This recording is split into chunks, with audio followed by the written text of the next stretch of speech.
Welcome back, everybody. Today I'm going to teach you how to remove a rule in Outlook. If you've set up email rules that are no longer needed or causing issues with your inbox organization, removing them is a quick and simple process. Let's walk through it step by step.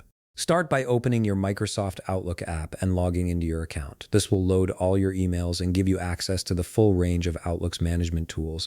Make sure you're fully logged in before proceeding, as you'll need access to your account settings to manage your rules. Once your emails have loaded and you're on the main Outlook screen, navigate to the Home menu located at the top part of your screen. This is where you'll find most of your tools and options for managing emails.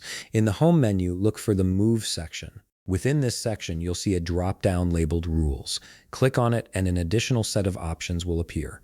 From this list, click on Manage Rules and Alerts. This option is your gateway to viewing and controlling all the automated rules you've created for organizing your inbox. After clicking on Manage Rules and Alerts, a new window will pop up displaying all your current rules and alert settings. This is where you can see everything you've set up to automatically sort, move, or flag your emails.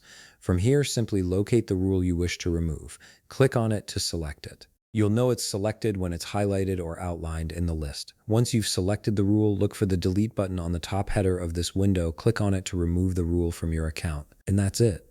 The rule has been successfully removed from your Outlook account and will no longer affect how your emails are processed. This keeps your inbox management clean and up to date with your current needs. If you found this video helpful, please leave a like, subscribe, and see you in the next video.